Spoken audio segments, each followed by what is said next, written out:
questions that I'll be presenting. All right. Yep. Not quite as much fun as being in person, but that's okay. Yeah. All right. Well, letting participants join us, just go ahead and say good morning or afternoon. I don't know. We're all on the East Coast, so afternoon for us or morning for anyone else. Brandon Gare with the National Minority Equality Forum here, doing this program webinar during Women's Health Month. Women's History Month, I might add. We're joined by a couple of great docs and then another doc to be. Mia Keeys, she's back and she's going to be moderating today's panel. We all know Mia, but I'll let her introduce the other docs. But before I do that, just want to cue a couple of announcements and a couple of housekeeping things. One, if you have a question that you'd like Mia to ask the panelists, please put it in the Q&A box. And just to keep the chatter and conversation going, you can use the chat box if you have any details or stats. Finally, we have our annual Summit on Health Disparities happening April 17th and 18th, where both Mia and Dr. Clooney and Dr. Brazzini and Ashley will all be there. So that's another thing. And then finally, my last announcement, I also want to introduce the audience to Ashley Hill, who just joined NMQF on Monday, and who'll be helping us make this a smooth process. So hi, everyone. So we're so lucky to have Ashley join us on NMQF and keep everything going for us.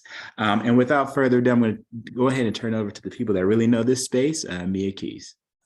Brandon, it is always a pleasure to be here with you all. And it's so interesting. I was thinking about the timing of not only this conversation, but the actual webinar. I mean, NMQF stood up this webinar almost 3 years ago to the date. During COVID, when COVID started, you all were really thinking about, well, how do we ensure that people who are home, people who are thinking about not just the pandemic, but issues that have been longstanding, including maternal health related issues, how do we keep the conversations going? Where do people go for trusted information, for engaging information? And thus was birthed the NMQF webinar series. And That's so great. Congratulations on keeping it going. Thanks. For sure. So as you mentioned, we're joined today by two really very stellar representatives in the maternal health space. And before I introduce them, I just want to say hello and let you know, as Brandon mentioned, I'm Mia Keeys. I currently work for Hologic. It's a women's health and innovation company.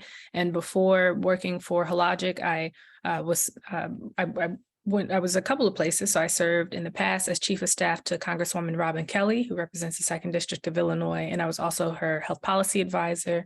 And I also worked for the American Medical Association to help stand up their Center for Health Equity. And so those are my most recent orientations that will bear a lot of significance on today's conversation. And I'm going to tell you a little bit more about why this conversation means so much to me after I introduce our speakers today. So without further ado, welcome Dr. Daniel Brazzini, who joins us today as the National Medical Director for Centene's Neonatal Center for Excellence, or Center of Excellence, rather. He's going to be telling us a bit about his history. He also has quite the extensive history in terms of the armed services and service through our nation's defense leadership. So looking forward to really unpacking what that means for maternal health and why there's parallel conversation to be had there. And then also we have with us Dr. Garfield Clooney, who he is a maternal fetal medicine expert.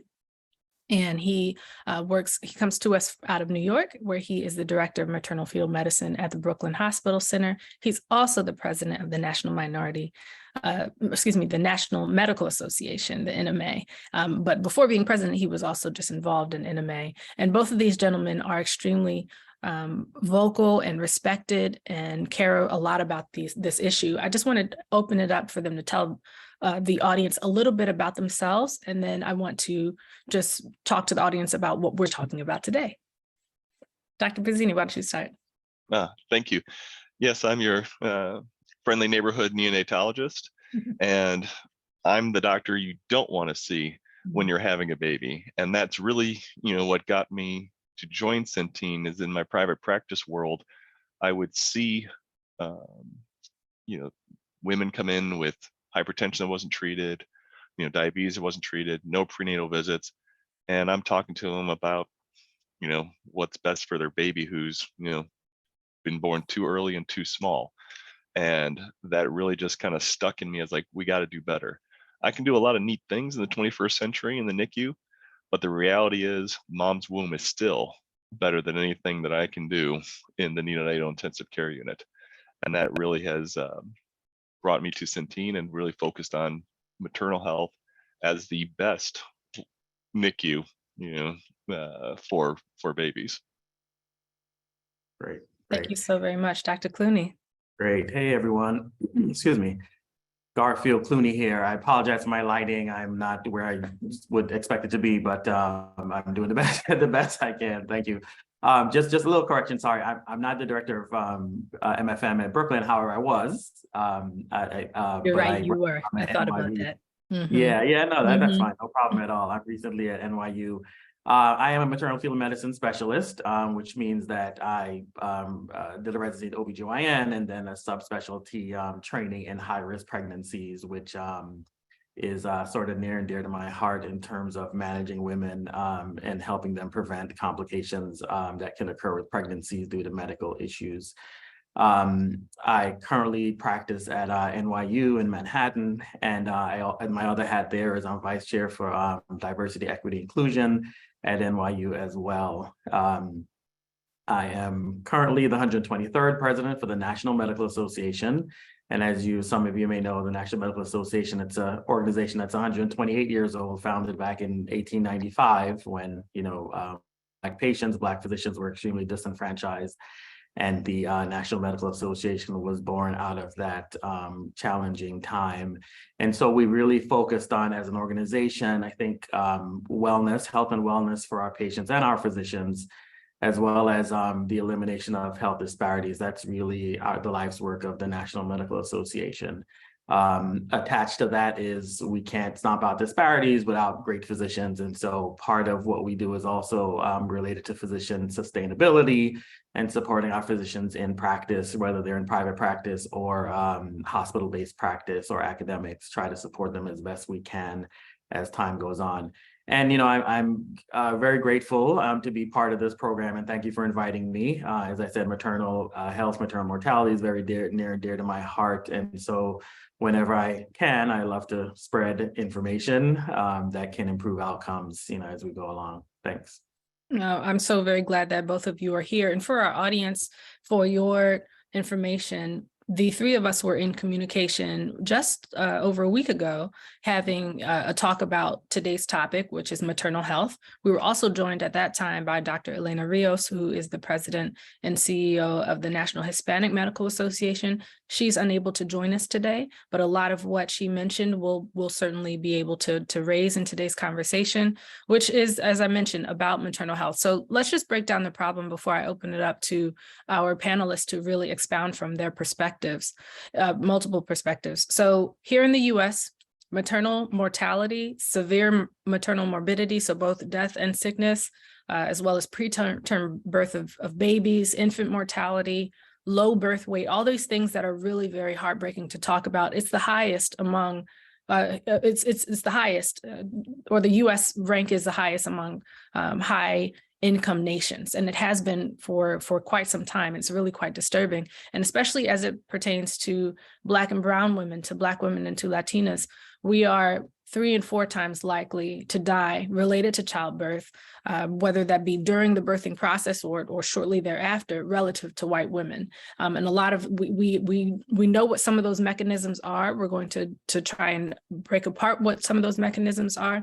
But in terms of what my connection is to this topic, it's now twofold, threefold, frankly, in this year. Number one, I had the opportunity, as I mentioned earlier, when I was working for Ms. Kelly, to work, when I was working with her, Democrats were in the minority. And there was a member of Congress from the state of Washington, Jamie Herrera Butler, who was working on a bill called the Preventing Maternal Deaths Act. And that legislation was signed into law in December of 2018. And at the time, that particular bill sought to establish, as well as support, maternal mortality review committees in states and across tribal nations. And essentially a maternal mortality review committee, or an MMRC, basically looks at the reasons why women die in childbirth.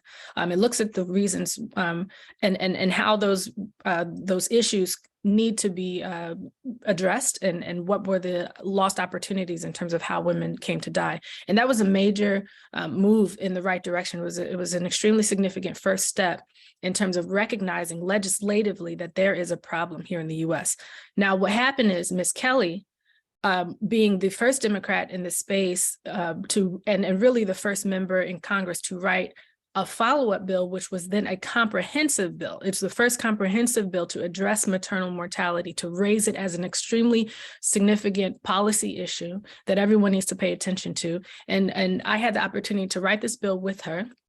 It's called the MOMMA Act, MOMMA, and it stands for Mothers and Offspring Mortality and Morbidity Awareness. So Mothers and Offspring Mortality and Morbidity Awareness Act, or the MOMMA Act. And I remember the day we came up with the acronym. I was sitting in my cubicle with our then comms director, and we were like, listen, this is a problem. Women are dying. We see the stats, not just Ms. Kelly's constituents. What do we call this such that it resonates with people? And what do you call the first woman in your life? For those who have relationships with that person, you call them mama, right? At least that's what we do in our family. So that's what we ended up calling this bill. Ms. Kelly introduced this bill that year. And for those of you who are unaware of where or what the bill does, it does several things. So for one, it standardizes, it's calling for the standardization of maternal mortality and morbidity data collection across states. It authorizes a federal agency to aggregate those data. It empowers the CDC specifically to provide technical guidance, and then to publish that guidance about maternal health and prevention practices around morbidity and mortality. It also authorizes evidence-based national obstetric emergency protocols, right, and gives best practices in order to really safeguard women's lives. It also expands postpartum Medicaid coverage through 1 full year after giving birth, because at the time the law was written such that women who were on Medicaid and giving birth were only allowed enabled coverage for 60 days postpartum. And this was calling for now a full year, because we recognize, and the physicians here will break up what that means. We recognize that a lot of birth and a lot of mortality, morbidity occurs not just during the birthing process itself, but shortly thereafter, and oftentimes beyond that 60-day period. And then finally, the MOMMA Act called for improved access to culturally competent care with respect to training and workforce practices throughout the care delivery continuum. And so this was probably, in a lot of ways, Ms. Kelly's baby. It was my first child, frankly, writing this legislation. And we had support from all kinds of organizations at the time that I won't name here, but just anybody that you could, ACOG, for instance, the March of Dimes, the Association of Maternal and Child Health Programs, the AMA, National Birth Equity Collective, all kinds of people were like, yes, thank you so very much for raising this flag, Ms. Kelly, and ensuring that women's lives are safeguarded. And I don't have to, and I would take up the entire time of this program naming the women whose lives were lost at the time. So anyhow, what I will say before I turn it over to our panelists here is that since Ms. Kelly's introduction of the MOMMA Act, which again was the first comprehensive bill in maternal health in all of Congress, in the history of Congress, now there has been some traction. You see that a part of the MOMMA'S Act has been signed into law, a standalone called the Maternal Health Quality Improvement Act, which invests in eliminating bias among providers. And it also authorizes grants for developing, again, evidence-based practices to improve maternal mortality review committee data. So hearkening back to Herrera Butler's initial bill. And then it also provides grants to provide integrated healthcare services for pregnant and postpartum women and the children that they have. There have been many other bills that have been birthed from the MOMMA Act, and I would be remiss if I didn't mention the Momnibus, but I also want to be very clear that the MOMMA Act is different from the Momnibus, and all of it is very important, but we've got to be able to historically, able to really ensure that women's lives are supported by policy, look at each of these vehicles and see where do they overlap? How can we really move the needle forward with respect to maternal health? So anyhow, that history is important for you to understand as providers, as educators, as advocates, as people who are birthing people. And finally, I'll share on a personal level, all of this is extremely personal to me. I'm a new mother. My son is 15 months. And I was pregnant when I was Miss Kelly's chief of staff, and she was on my emergency contact list when I went into the hospital. And that's likely speaks volumes, because I knew that, and I've heard you say this before, Dr. Clooney, that when you're going in to give birth, you have 1 foot on the earth and 1 foot in the grave. And I felt that acutely, and I wanted to make sure that my providers understood that while they should be taking care of all their patients, I wanted them to be very clear that they were taking care of a very special patient. And if something went wrong, that MOMMA'S Act was really going to, catch fire. But anyhow, Dr. Clooney, I want to turn it over to you, sir, to tell us a bit about your work. What do you see on a day-to-day basis? Why does the MOMMA'S Act matter? Yeah, thanks. I'm gonna get to that in a minute, but on that same token of the MOMMA'S Act and MOMMA'S, like you said, it takes a village. It takes all of this to work on reducing maternal mortality. You had mentioned that in this the United States, the maternal mortality for Black women is 3 to 4 times that of white women, but that's really across the country. And as you can imagine, there are different resources in different places in different states and cities and so on. But when you look at a city like New York City, mortality rate is sometimes in certain areas 8 times higher than white women, which is appalling in one of the most, they call it the richest country in the world, right? But certainly this country has unlimited resources when it comes to caring for women and healthcare for that matter. And what I just want to say about the MOMMA'S and the extending the prenatal care, postpartum care for a year. Many of you may know that approximately 60% of maternal deaths happen after the mom goes home. And so when we have a safe delivery and we think everything is fine, mom stays in the hospital for a few days and then goes home to take care of herself and baby, and her support people are there, there's still complications that can happen after that point, and significant complications.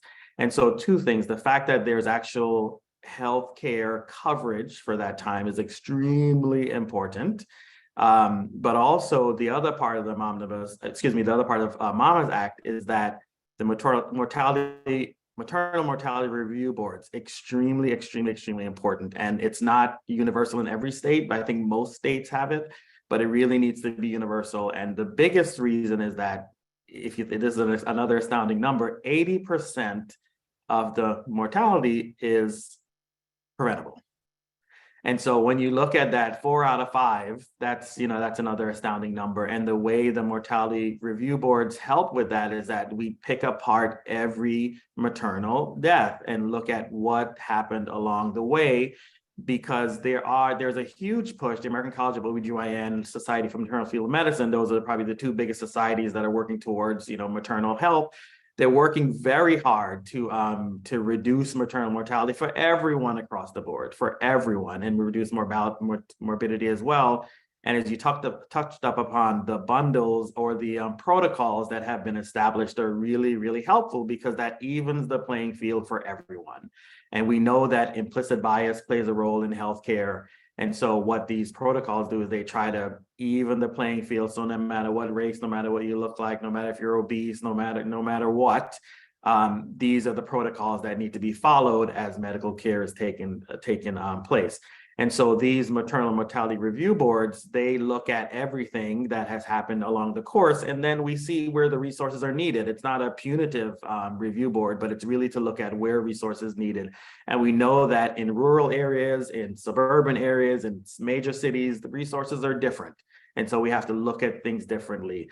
And just what New York State did recently, New York State released, I think the mortality review board for the state looked at over 200 different initiatives that they may institute, and they came up with 14. I won't name all 14. I can't name all 14 at once, but I will say that one of the things that they recommended was having a bundle for the emergency room, because we know moms sometimes can't make it to the hospital. Sometimes they're on the highway, sometimes they're at home, and they end up in the emergency room ready to deliver. And yeah, sure, if you end up in the emergency room in New York City, sure, there's probably a maternity center or a labor and delivery associated with that hospital. But if you're in a rural community or even some community rather, or some suburban communities, there's no obstetric provider anywhere. And so this helps our partners in the emergency room be ready for a woman who may come in, who may deliver when they don't have, obstetrical services available. And so as the National Medical Association, we are having our big policy meeting, the colloquium on African American health, which is coming up March 24th to the 27th. And part of what we're doing is we're having a session on maternal health, and the MOMMA'S Act will be very much a part of it. And we're also going to the Hill to talk about it and make sure that the entire act is adopted, because it is necessary. And, it's not just the MOMMA'S Act, but it's everything. I'm sure there's several bills that are coming through, and it's everything. We need all hands on deck when it comes to maternal health. The health of a mother is a measure of the health of a community. And so we have to make sure that we are doing the best we can for our mothers. Thank you so much, Dr. Clooney, for just laying that out. We're going to, toward the end of the conversation, just make sure to reiterate some of those points that you mentioned. Dr. Brazzini, so you mentioned in your opening that you're the physician that you don't want to see if you are a mother or soon to be a mother. So let's start there. Yeah. So the conversations I have when your baby's born sick and born small, I would never wish on anybody, okay? Because it's very challenging. Mom is still the best neonatal intensive care unit around. And as Dr. Clooney pointed out, the MOMMA'S Act is important in the sense that, one of the key things that I, focus a lot on is that postpartum period of time. And we call it a postpartum visit, but it really is the first prenatal visit for the next pregnancy. And while it takes, 9-10 months, to have a baby, it takes at least that period of time, 18 months, for birth, good birth spacing according to the March of Dimes, to recover from that pregnancy. And if anything during that pregnancy comes up or needs to be addressed, I see it very many times, that high blood pressure. If it's not addressed early on, or if it develops during pregnancy and it's not addressed afterwards, then in early pregnancy with hypertension that's not addressed, you got preeclampsia, and then the baby's being born, early and too small. And that is something that's entirely preventable, and something that having that extra year, that part of the MOMMA'S Act, is very, very helpful. I always refer to the things that increase your risk of having a preterm birth as the Hondas, just like the car. H is for hypertension, O is for obesity, N is for no prenatal visits, D is for diabetes, A is for abusive substances. Methamphetamine, marijuana, very much, damaging to the placenta and makes babies small and end up coming to see me. So that is something very much need to make people aware of, just like they're very aware that cigarette smoking isn't good. And then the S is SDOH, from food insecurity, housing, transportation, those kinds of things. And so, at Centene, we look at the whole picture, because if you just focus on one of the Hondas, okay, you may have the greatest hypertension program in the world, but mom doesn't come in for prenatal visits because she doesn't have transportation. Okay, so unless you enable Lyft to be available so that they can get the prenatal visits, so they can have their hypertension treated, your great program on whatever, diabetes, hypertension, it's not going to work out. So the linchpin really is those prenatal visits, and very important, the postpartum visit. And that is extremely important, especially in light of the fact that Dr. Clooney notes that 60% of all mortality is after hospitalization, after delivery. And so very, very important to follow moms at least a year At postpartum. least. But as you said, that it's really 18 months that 18 months. that is ideal, right? For sure. Thinking about that, I'm at month 15 postpartum, right? And I'm still extremely vigilant about my own health, and really also raising the conversation amongst mamas around me, right? It's a dinner conversation, frankly, and if it's not, it should be, right? So one of the points that I want to throw to you here, Dr. Clooney, is, that because both of you have talked about workforce, the last element of the MOMMA'S Act talks about culturally competent care training. And, the three of us had conversations last week about cultural competence, and the language around that. But just talk to us, really both of you, but Dr. Clooney, I want you to start, talk to us about the workforce and how we really need for that element of the MOMMA'S Act to be brought into fruition in terms of ensuring access for patients to culturally concordant, I'll say, providers. Right. Sure. The data out there is pretty clear that, when there's race concordance, patients tend to have better outcomes. And so there was a study that was published out of California a few years ago by a friend of mine, Owen Garrick, and his colleagues, and it was a very simple, protocol for the study. It enrolled Black men, and they were randomized to either having care from a Black physician or a white physician, and it showed that when they looked at the analysis and the conclusions, the patients who went to the Black physicians were 100% more likely to accept any kind of recommendation, whether it was invasive or non-invasive. And so they noted at the end of that study that I think it equated to something like 19% reduction in cardiovascular disease based on the way they did the study.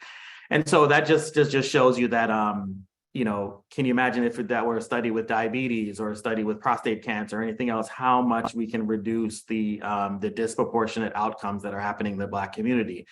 Workforce cannot be understated. And, we've had a challenge with having Black physicians in the workforce for several reasons. And the challenges, I might say, is, we're about 5% of the workforce of physicians across the country.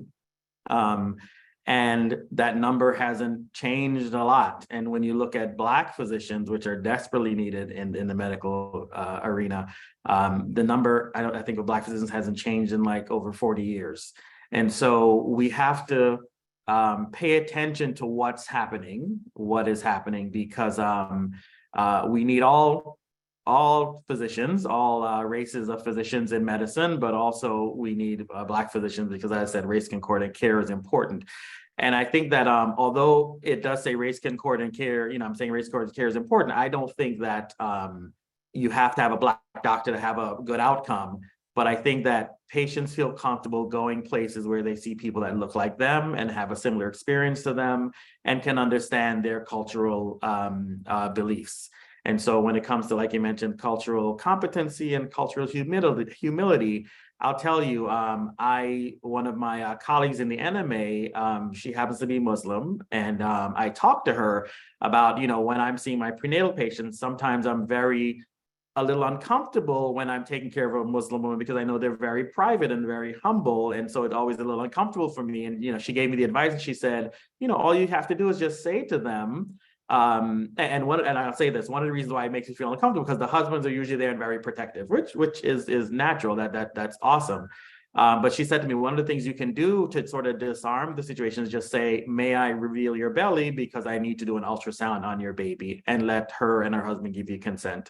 And so that was great for me to learn how to approach that community. And I think we can all learn in that way. And so cultural competency or cultural humility, meaning ask me how I should behave in front of you. We don't need permission, but we just need to know what the appropriate behavior is. And I think that little simple thing that she told me was extremely important.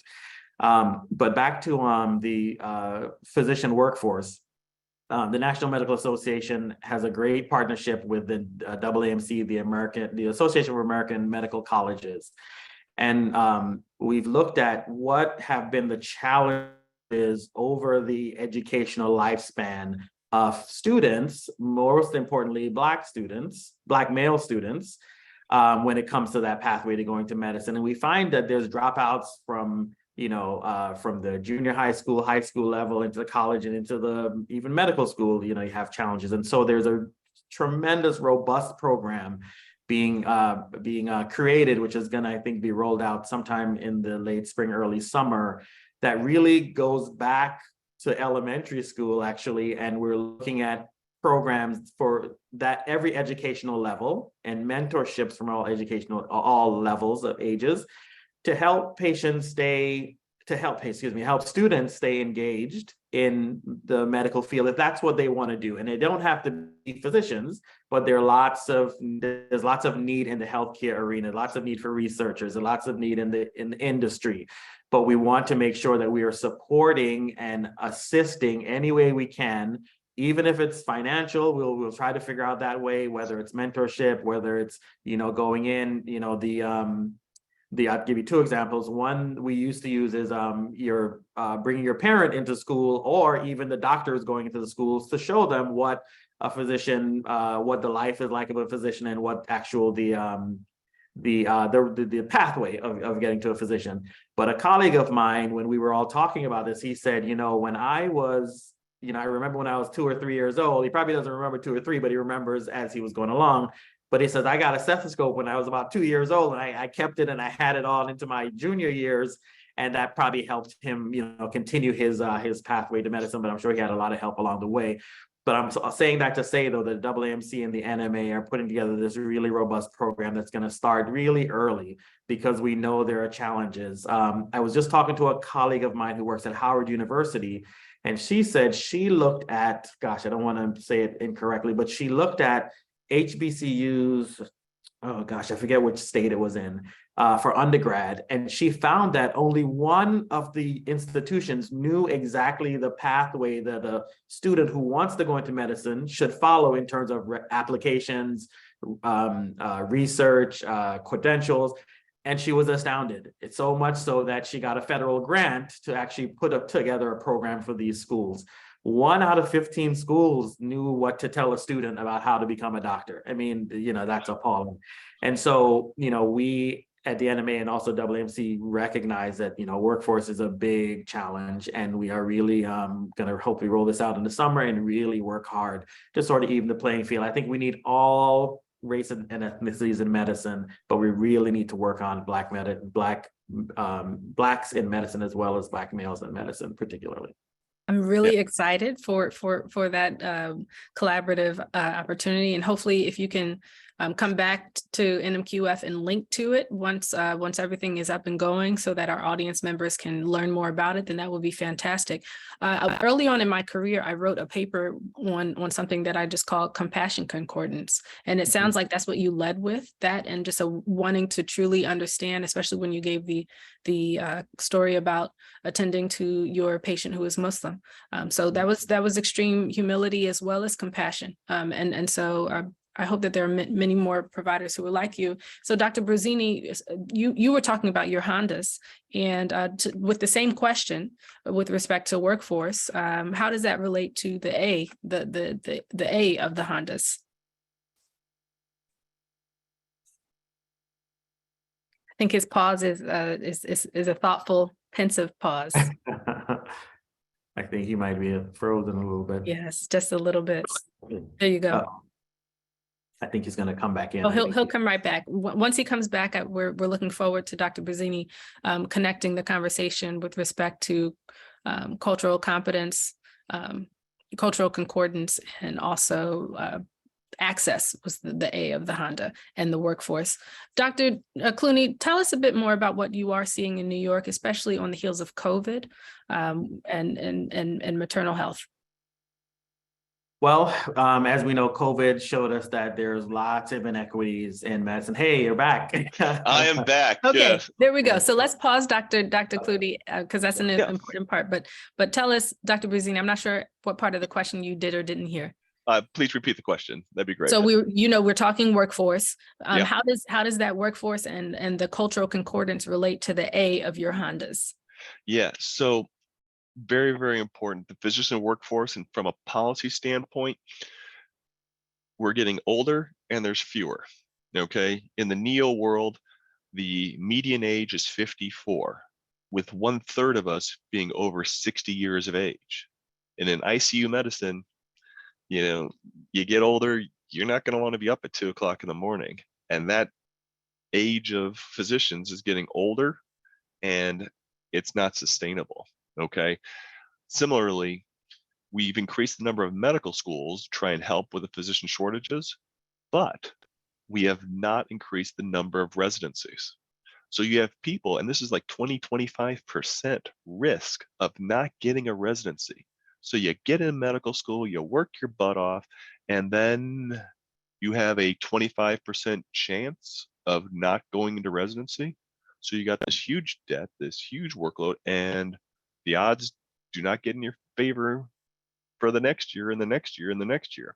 And that 25% each year keeps building up, trying to get a residency so that you can practice to the full extent of what you're doing. That is a big downstream, upstream effect of decreasing people going into medicine, to know that you can have a, risk of not even getting a residency. So that is something that from a policy standpoint, I would seriously look into.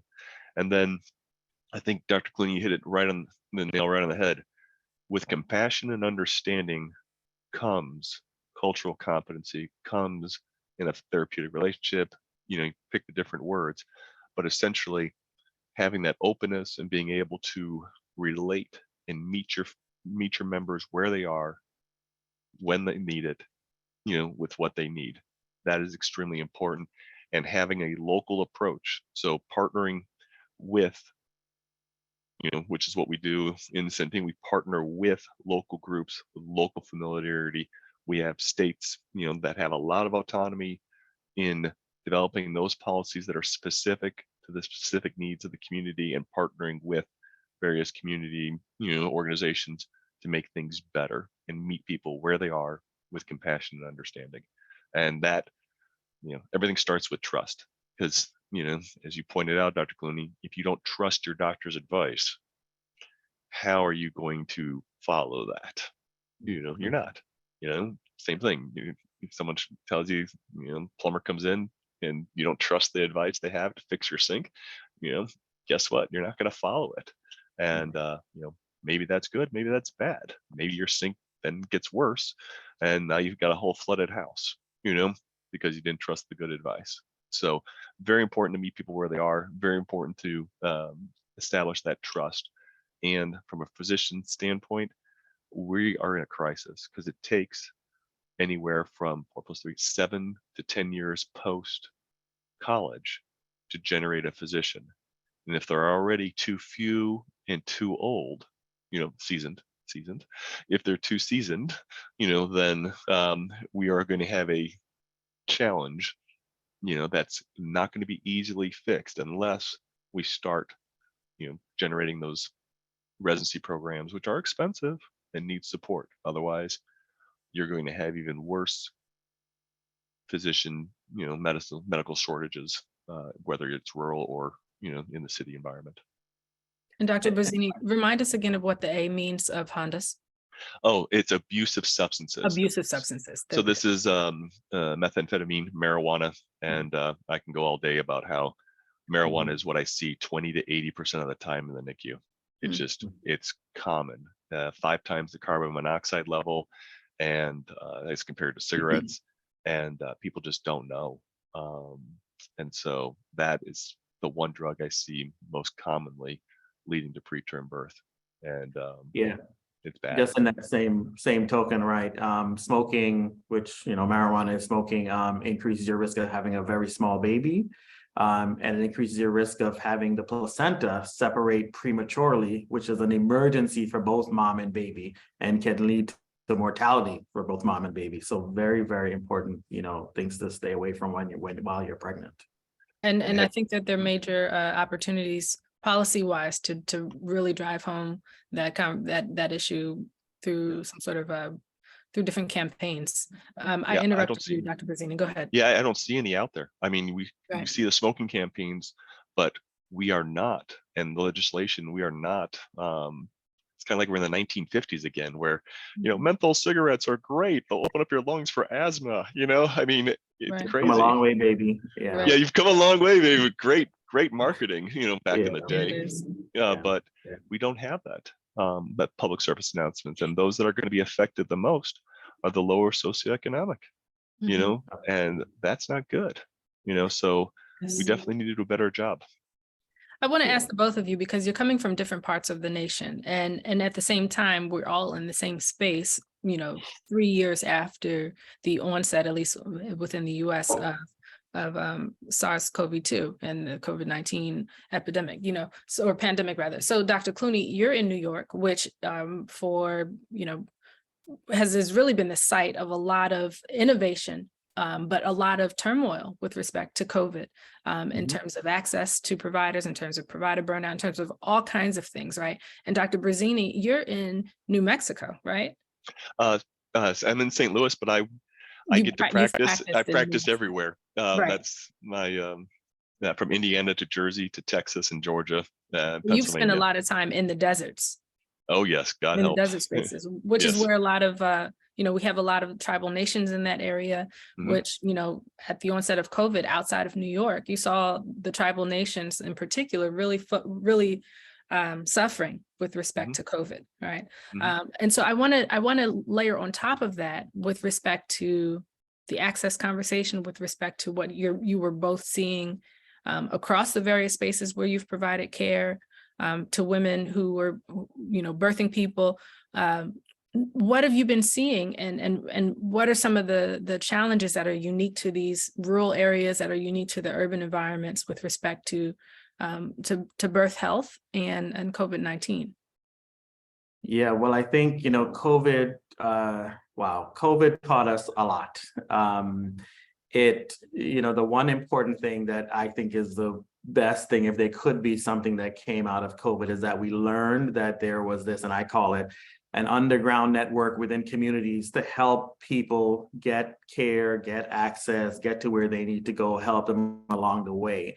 And I think that these major institutions in these major cities really need to look at that network and support that network.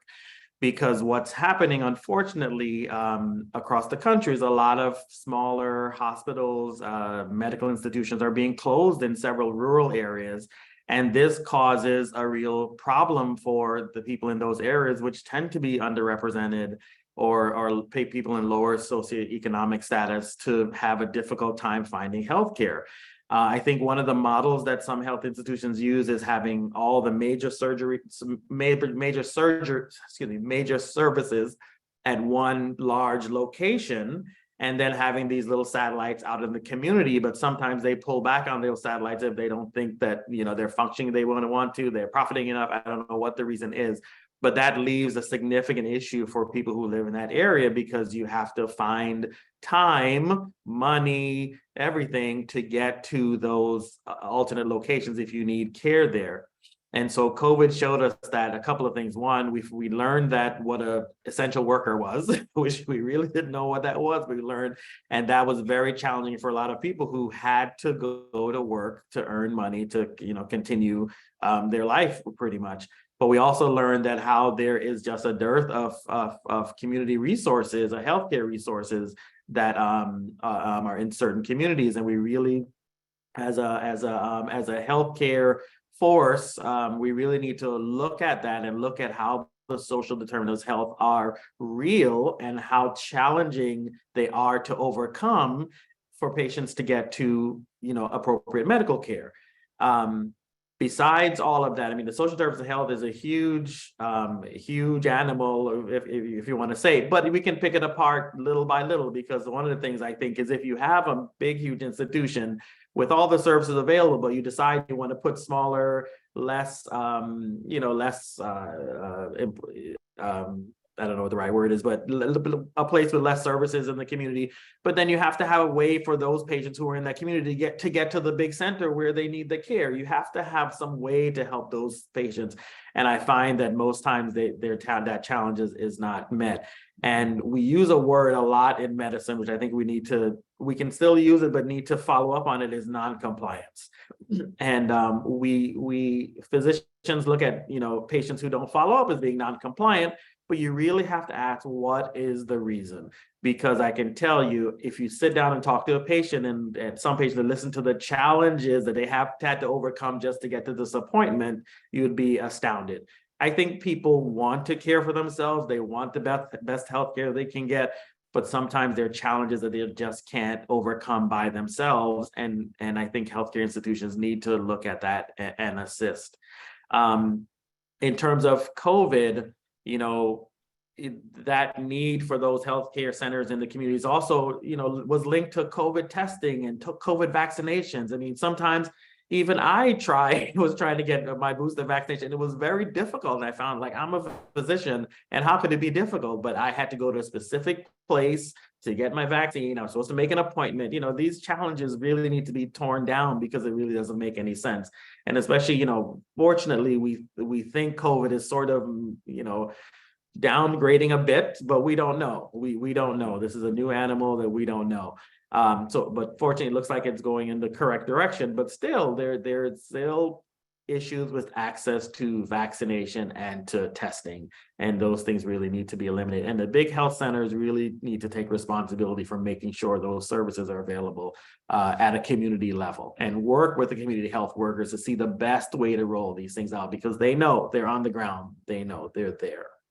I really appreciate you essentially, you know, putting a challenge to community centers and community centered hospitals. I want to talk about innovation in terms of providing services, and to your point and to Dr. Brazzini's point, the social determinants of health. We're going to talk about that in just a couple of moments, but I want to invite Dr. Brazzini in to also comment on this conversation. By the way, I got vaccinated twice while I was pregnant, and I think the only reason why I was able to get my and boosted, the only reason, not the only reason, but I led with my tummy everywhere I went. I basically just lifted my shirt up and said, "Can I get this vaccine? Listen, I need this." Yeah. Yes, Yeah, exactly. very well. Yes. So go ahead, Dr. Your Brazzini. emphasis on the community hospital, they are very much well loved, because in Indiana, the community hospital, Pennsylvania, community hospitals, and they're very much loved, and they kind of take it as their mission to, we're going to take care of our moms, our surgery. They really, they know it's expensive. They know they may not have the volume, to make the math, of cost versus revenue, to line up, but they really don't want to be sending everyone to the big city and the big hospital. There's a reason why they're a community hospital, and they really want to care for everybody locally. So they have that really strong bias, towards it. COVID did bring out the fear of the hospital. Heck, I'm afraid to go to the hospital. There's sick people in there. It's scary. So, and COVID just made it even more scary that if you're healthy, you don't ever want to go to the hospital. That's true, because that's where the sick people are. That's where you can come down with worse infection than when you went in for, because of the concentration of sickness there. So COVID actually, emphasized that and made that fear of the hospital a little worse. But I'm a, optimistic kind of guy. So one of the positives that have come out of the COVID is what we can do from home. For example, blood pressure monitoring. Having to come in, make an appointment just to get your blood pressure done. Why can't we do that at home? Here's the cuff, you put it on, it takes it, and it shows up on your doctor's, computer. And then, oh, guess what, Miss Jones, your blood pressure is kind of creeping up there. Now let's, do it for 5 days in a row. It's definitely there. Here, pharmacy 2 blocks from where you live, pick up your labetalol, boom, we're treating your high blood pressure from home in a timely fashion. Why can't we do that? Take care of the H of Hondas. That's just an example of it. And so COVID has given us the impetus to innovate and do things from home. Now, granted, there are in person, whether it's, in a meeting or an interview or, like this, there's some definite benefits, to being seen and going in that technology will not replace. However, in those areas in which it's monitoring, it's blood pressure, you can use technology to then extend care and make it more accessible to everyone. Why not? It's being, pound wise and not penny foolish. These things do pay off, as you have less disease. The case in point, you have a 24-weeker come see me, it's $2 to $10 million. So you're smoking marijuana, you're not getting your blood pressure taken care of, your diabetes, you show up with a 24-weeker, it's $2 to $10 million versus a term kit is about 2,000. You don't have to have an MBA to realize there's a lot of zeros before the decimal point in terms of your ROI, return on investment. That is what you're talking about when you address the Hondas holistically, use things like telehealth to extend the access and make things better, for the mom. And the MOMMA'S Act really is quite key on ensuring that innovation is foremost and paramount with respect to caring for our nation's mothers and their children. You both have used, have alluded to social determinants of health, and that's the last of your, it's the S of your Hondas.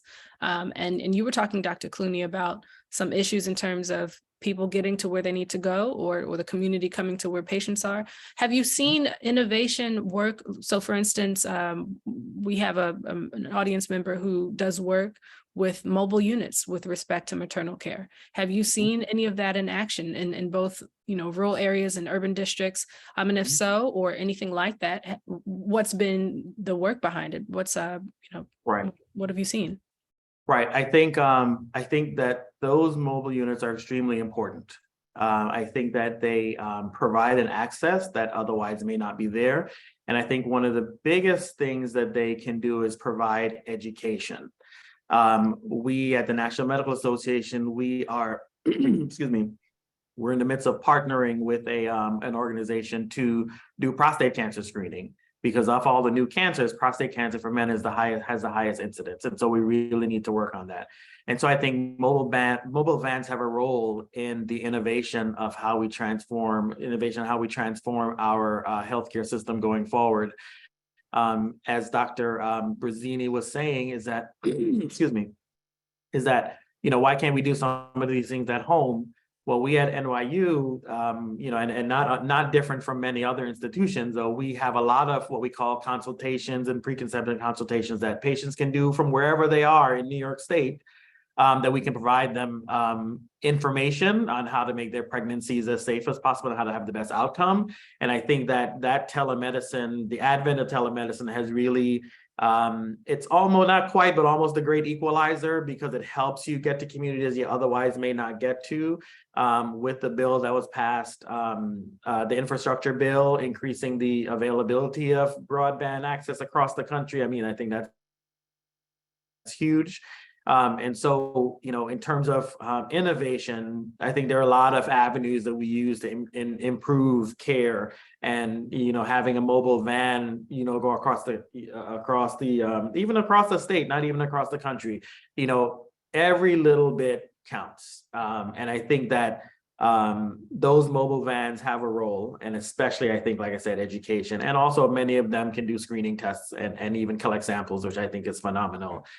Me as I'm an immigrant, I'm actually from Jamaica.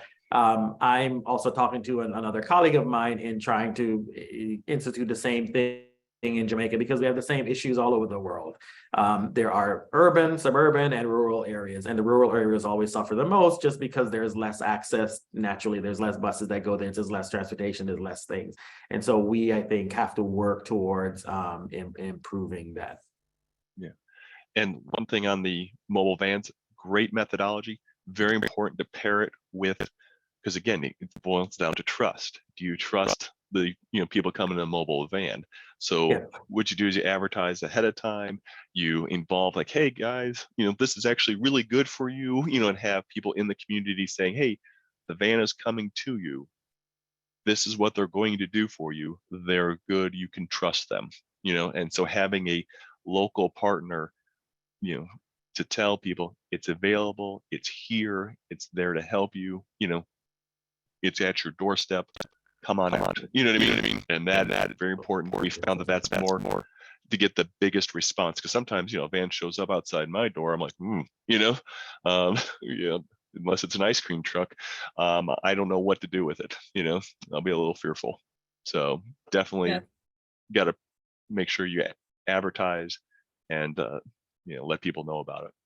Really appreciate the commentary on trust and the real paralysis that's associated with presenting for care, whether during a pandemic situation and heightened vigilance, or the heightened vigilance around a pandemic, or even just having, having a checkup, and certainly having a baby. I want to ask the both of you, and Dr. Clooney, you just alluded to this. You yourself are Jamaican born, right? Mm-hmm. And Dr. Brazzini, you being in the having a history in the armed forces, you've been all around the world, right? What does it mean for both of you to now be physicians caring for patients, for mothers, for their children here in the U.S.? What does it mean when that you bring your history with you into the provider space? And what is it that pretty much the healthcare world can learn from foreign-born providers, and if there's an opportunity to also comment on this question with respect to the pipeline, then I'd like for you to mention that. Yeah, well, I think that this is what diversity is all about, right? I think that we need diverse minds to be at the table to come up with solutions. People with different lived experiences, people with different ideas. I may not come up with the same ideas as Dr. Brazzini. He may not come up with the same ideas as me, but we're all, I think, needed to help create the best healthcare system for the United States. I think that's what diversity is all about. In terms of international graduates integrating into our workforce, great. I think they bring another level of experience as well. And so I think that's great. There are a lot of programs where they're sort of integrated into sort of some of the more rural areas, which I don't have an issue. I don't think there's an issue there. Most of these smaller institutions are connected to the big institutions, so educationally and all the standards of care should not be different. But I think that this is how diversity helps improve and increase equity and decrease disparities in the United States. Having different people at the table, different people in the room.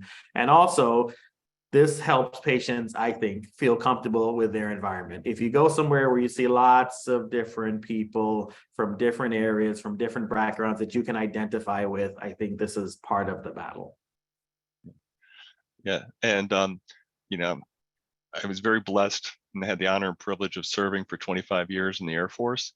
And I learned a lot about what could be done in the maternal, child space. Very diverse population, but they had access to prenatal care. They had access to medicines. If they didn't show up for their appointments, we made sure at least, the active duty member would show up, or they would, be highly encouraged to show up. And I saw what the optimization of that process could do. Did they still have small babies? Do they still get born premature? Yeah, bad luck happens. Even if you do everything right, sometimes, bad luck does happen. But these babies uniformly were bigger, healthier, and had better outcomes because of, good prenatal care from the get-go, from the pre-pregnancy to during their pregnancy and afterwards. And breastfeeding rates, 90+%, because you had somebody there in the hospital, you had someone to go home, and it was just culturally, that's what you do. And so, while I would never encourage everyone to have a first sergeant, tracking you down to make sure you go to a prenatal visit, but the example of that shows what is possible. Still, unfortunately, there will be a need for neonatologists and MFM specialists, that will still be there. But just like dentists, there'll still be cavities. But if we can lower that to the bare minimum and decrease that misery, for things that we can prevent, by all means, let's do it. And that was probably the biggest lesson I learned. And then being in other countries, from Germany to Japan to Indonesia, you'll learn that there are many ways to make chili, as they say in Texas. There are many ways to make chili, but some are better than others, and some are just plain different. And as they taught me in medical school, Dan, there's right, wrong, and different. Don't confuse the three, okay? And so I've tried to keep that in mind wherever I've been. There's right, wrong, and different. And sometimes, if it doesn't matter and it's just different, that's okay, just fine. Don't confuse the three. And so that's the one thing I've learned from my travels, is that there is an ideal way of doing things, but you have to adapt and be able to apply things, to the particular individual circumstances, which, you have the big game plan, but then it changes, based on what the individual's needs are. And oftentimes it has to change very quickly in a situation when giving birth, for sure. Dr. Brazzini, thank you so very much for being here with us today. Dr. Clooney, really appreciate your presence as well. This has been such an incredible conversation. This obviously is not the end. There will be all kinds of follow-up. I encourage audience members for you to watch this video over and over again, share it with your crew. If you've got additional questions, I encourage you to be in touch with NMQF so that they can present your questions to Dr. Brazzini and also to Dr. Clooney. For those of you who are looking for additional information on Hondas in particular, it is in the chat. I just encourage you to copy and paste it. If you just scroll up, it's just copy and paste. And perhaps some of you weren't able to get it beforehand. So maybe Dr. Brazzini, you can just copy and paste for them in the chat, and NMQF staff, there you go. So copy and paste that, folk, and make sure that you're giving Dr. Brazzini his just due when referring to it. I just want to invite our panelists, 15, 20, 30-second closing for you. What does, the MOMMA'S Act mean for you and your work and for this world? Dr. Brazzini, we'll start with you. I think it's a blessing, to have moms not come see me. And the MOMMA'S Act does support things that will make that happen. You have to have a common definition of what you're talking about. You have to define it, because, if you don't have a clear definition of what it is, how can you, best, address it? And then having at least 12 months, postpartum is critical to addressing those things that came up in pregnancy and be prepared for the next pregnancy. I commonly see, yes, you got lucky and had a 38-weeker, but the next pregnancy, it's a 24-weeker, because you weren't lucky the second time. And so anything that can be done to improve mom health and keep the baby in the best neonatal intensive care unit, mom's womb, I'm all for it, and this will help. Great. For me, I think that the MOMMA'S Act hit it on the head. I think with some of the most important things that we need in terms of maternal mortality, and one I think is the standardized protocols and instituting that nationwide, but also looking at all communities and making sure that they have the resources to institute these protocols, these well-studied protocols. And that will help to take away some of the implicit bias that goes on in medicine. I also think, like we talked about, the maternal mortality review boards, you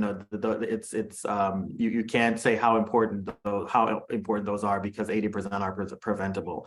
And so we need all hands on deck. And this is one significant way to help reduce maternal mortality. I just wanted to address two things that were in the chat, if I can, in 3 seconds. One was about vaccination for pregnant women.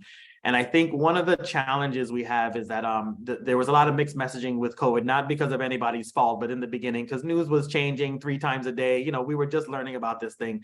But understand that the American College of OBGYN has looked at the data for pregnant women and have determined that this is safe in any trimester for any woman. Now, what you have to understand is pregnancy itself is an immunocompromised state, because the fetus is half not you, if you can imagine that. It's half your partner and half of you. And so your body is immunity suppressed. And so pregnant women have a higher chance for intubation, which is when you need the breathing tube, obviously a higher chance of mortality, higher chances of pneumonia, ICU admission, all these things. We've seen it. We've had to do C-sections in patients in the ICU during COVID. I mean, it can't be overstated how important getting the vaccine is at any trimester has been considered to be safe. And then the second thing was about type 2 diabetes in relation to gestational diabetes. It's a big problem in the OB community. Women who develop diabetes in pregnancy, we try to get them to come back during their postpartum visit to have that diabetes test to see if they actually screen negative or screen positive and need further follow-up.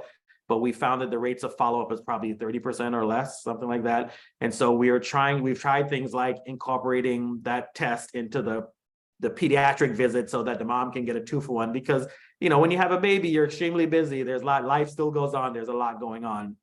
And so we're trying to find innovative ways to get that done.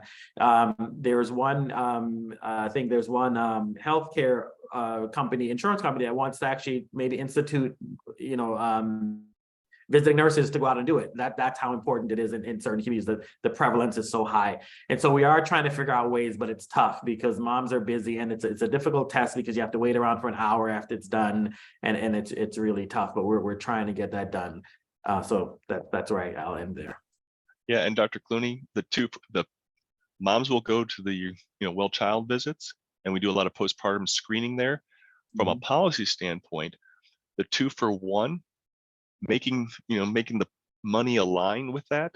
So having if they're going to do maternal visits like postpartum depression screening, like gestational diabetes screening, have them be able to bill for that. Again, aligning health objectives with monetary objectives.